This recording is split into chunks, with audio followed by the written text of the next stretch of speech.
नमस्कार दोस्तों, आप सभी कैसे हैं। भगवान भोलेनाथ की कृपा हम सभी पर सदा यूं ही बनी रहे। दोस्तों, आज माघ मास की पूर्णिमा तिथि है। माना जाता है कि आज के दिन पवित्र नदियों में स्नान करने का, दान करने का और अपने पितरों के निमित्त तर्पण करने का बहुत ही खास दिन माना गया है। आज के दिन देवतागण पृथ्वी पर आते हैं और पवित्र नदियों में स्नान करते हैं, इसलिए इस दिन का और भी खास महत्व हो जाता है। माना जाता है कि आज के दिन यानी पूर्णिमा के दिन भगवान सत्यनारायण की पूजा करने का विधान माना गया है। पूर्णिमा के दिन भगवान सत्यनारायण की कथा का वाचन और श्रवण करने से हमारे घर में जितने भी कलेश रहते हैं वह मिट जाते हैं और हमारे घर में सुख और शांति का वास होता है। चलिए दोस्तों, पूर्णिमा के शुभ अवसर पर आज के वीडियो में हम सत्यनारायण कथा का अध्याय 3 सुनेंगे।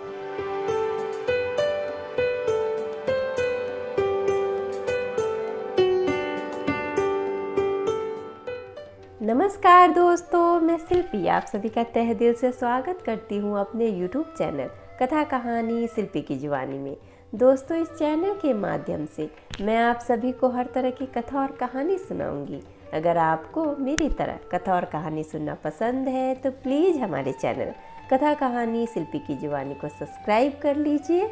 और हाँ दोस्तों, अगर आपकी भी कोई कथा और कहानी है जिन्हें मेरी जुबानी सुननी है तो हमें कमेंट बॉक्स में कमेंट करके ज़रूर बताइएगा।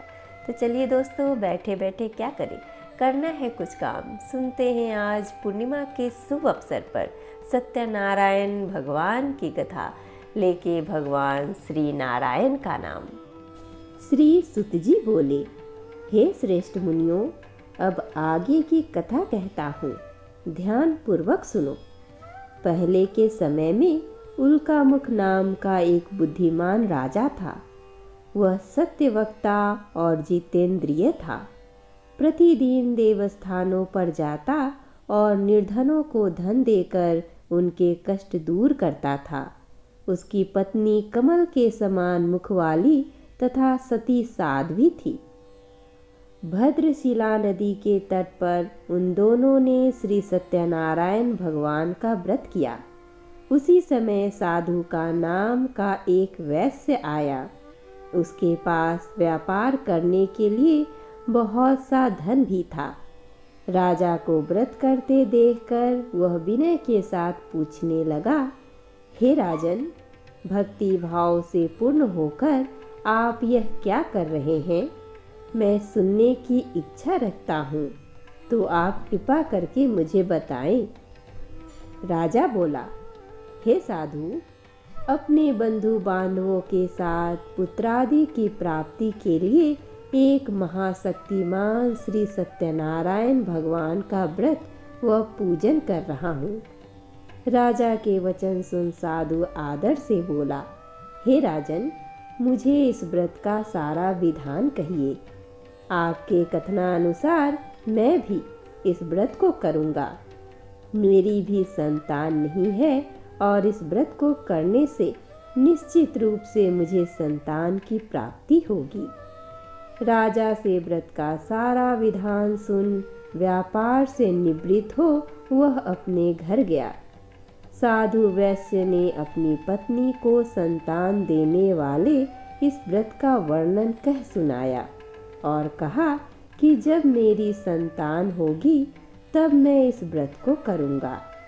साधु ने इस तरह के वचन अपनी पत्नी लीलावती से कहे। एक दिन लीलावती पति के साथ आनंदित हो संसारिक धर्म में प्रवृत्त होकर सत्यनारायण भगवान की कृपा से गर्भवती हो गई। 10वें महीने में उसके गर्भ से एक सुंदर कन्या ने जन्म लिया। दिनों दिन वह ऐसे बढ़ने लगी जैसे कि शुक्ल पक्ष का चंद्रमा बढ़ता है।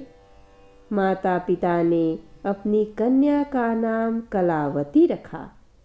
एक दिन लीलावती ने मीठे शब्दों में अपने पति को याद दिलाया कि आपने सत्यनारायण भगवान के जिस व्रत को करने का संकल्प किया था उसे करने का समय आ गया है। आप इस व्रत को करिए।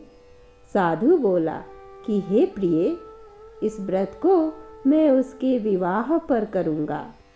इस प्रकार अपनी पत्नी को आश्वासन देकर वह नगर को चला गया। कलावती पिता के घर में रह वृद्धि को प्राप्त हो गई।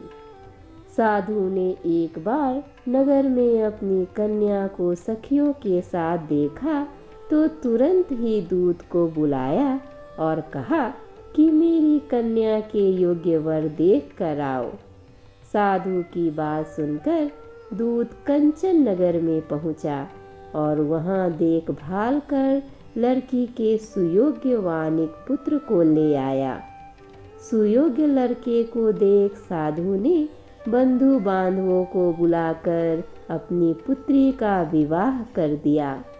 लेकिन दुर्भाग्य की बात ये थी कि साधु ने अभी भी श्री सत्यनारायण भगवान का व्रत नहीं किया।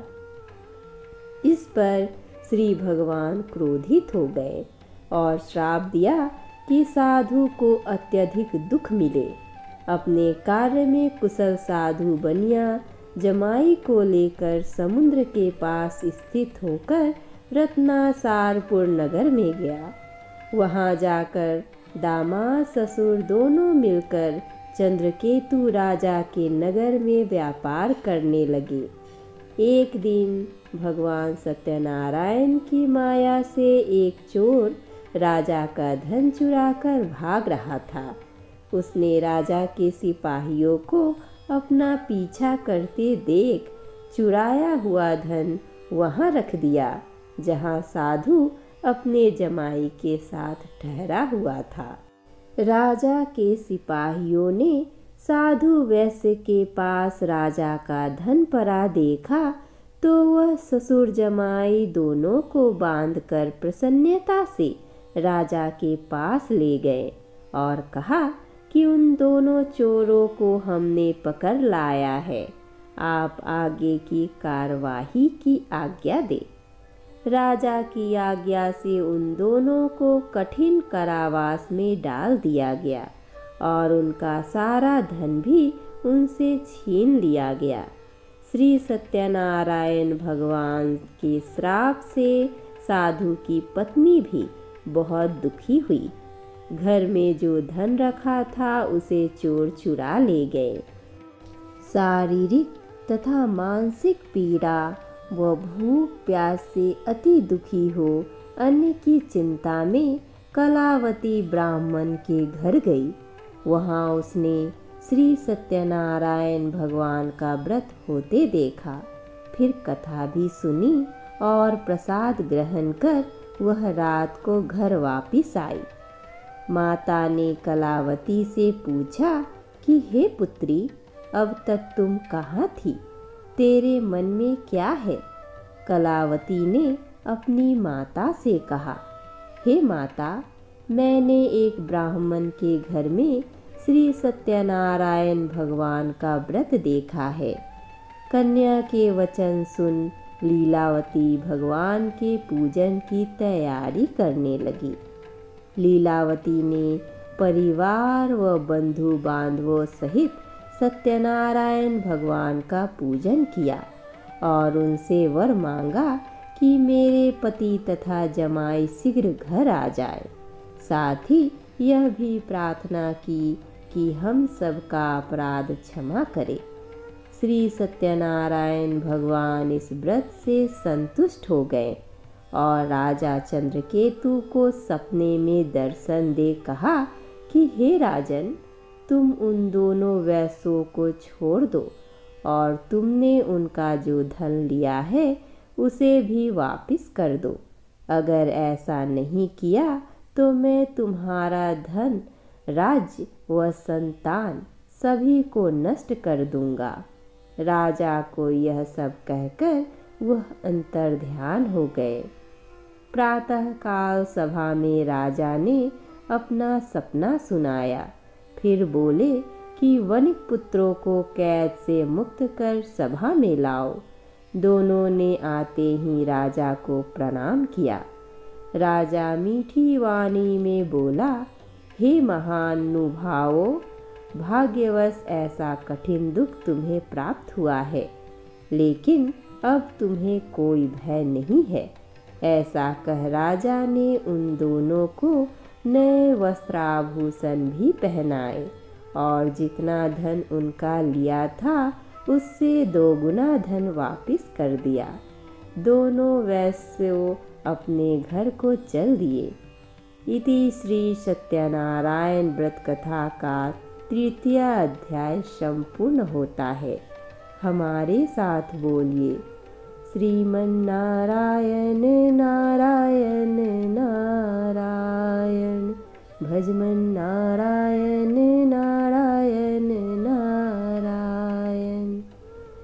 श्री सत्यनारायण भगवान की जय।